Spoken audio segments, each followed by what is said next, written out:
Hello everyone, आज हम बात करेंगे न्यूमरोलॉजी के नंबर 8 की, या कह सकते हैं मूलांक 8 की। तो आज मैं आपको डिटेल एंड एक्यूरेट प्रेडिक्शन देने की कोशिश करूंगी और लास्ट में एक bonus tip to enhance the beauty of number 8। तो जो भी जातक किसी भी महीने की 8, 17 या 26 तारीख को जन्मे हैं वो लोग गवर्न होते हैं रूलिंग प्लैनेट सैटर्न से, या आप कह सकते हैं शनि ग्रह से। तो बात करते हैं इनकी पर्सनालिटी ट्रेट की। तो ये जो नंबर है ये रिप्रेजेंट करता है विजडम को, जस्टिस को, पावर को, डिसिप्लिन को, कर्मास को।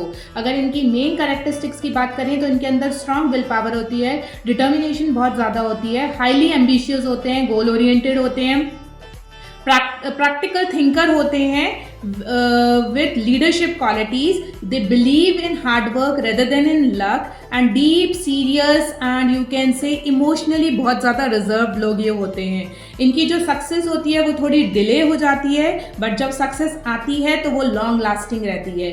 अगर मैं करियर और मनी की बात करूँ तो जो नंबर 8 वाले के लिए जो फील्ड्स होती हैं वो ये उन फील्ड से अट्रैक्ट होते हैं जहाँ पे अथॉरिटी का काम है, मैनेजमेंट का काम है या रिस्पॉन्सिबिलिटी का काम है। इनके लिए बेस्ट करियर्स जो रहते हैं वो बिजनेस हो गया, एंटरप्रेन्योरशिप हो गया, गवर्नमेंट रिलेटेड जॉब्स हो गई, लॉ, जुडिशरी, पॉलिटिक्स, इंजीनियरिंग और टेक्निकल फील्ड्स इनके लिए बहुत अच्छा काम करती हैं। अगर मैं फाइनेंशियल स्टेबिलिटी की बात करूं तो इनकी जो मनी में कम स्लोली, बट जब वो आता है तो वो between the age of 35 to 40 इनकी फाइनेंशियल स्टेबिलिटी हो जाती है।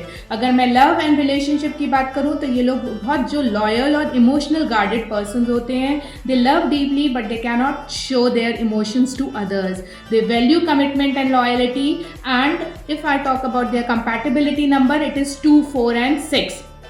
रिलेशनशिप इनकी तब इम्प्रूव होती है when they start communicating their emotions to others. अगर लाइफ चैलेंजेस की बात करें तो नंबर 8 जो है वो बहुत ज़्यादा कार्मिक चैलेंजेस से जूझता है, because it is a number of कार्मिक अकाउंट। तो कॉमन चैलेंजेस इनके लिए ये होते हैं कि डिले होता है इनके काम में, लोग इनको मिसअंडरस्टूड कर देते हैं, caring heavy responsibility at the age of eight early ages. However these struggle usually made these people as an extraordinary resilience characteristics people। Lucky element की बात करूं तो लकी डेज इनके लिए संडे एंड सैटरडेज होता है। लकी कलर हो गया dark blue, navy blue, purple. And if I talk about lucky numbers तो उनके लिए 4, 8, 17 एंड 26 होते हैं। और प्लैनेट, जिन प्लैनेट से ये इन्फ्लुएंस होते हैं वो इनके लिए सैटर्न है। अगर मैं इनकी लास्ट में एक लाइफ लेसन की बात करूं तो slow success is the strongest success, ये इनके लिए ऊपर पूरा लागू होता है। और लास्ट में एक बोनस टिप, अगर ये सैटरडे के दिन black, dark blue, dark purple colour के कपड़े पहनते हैं, और दूसरा उपाय कि अगर ये ऑनेस्टी के साथ, डिसिप्लिन के साथ अपनी डे टू डे लाइफ को मैनेज करते हैं तो this number 8 give them the best positive result ever they have given. So thank you and have a nice day.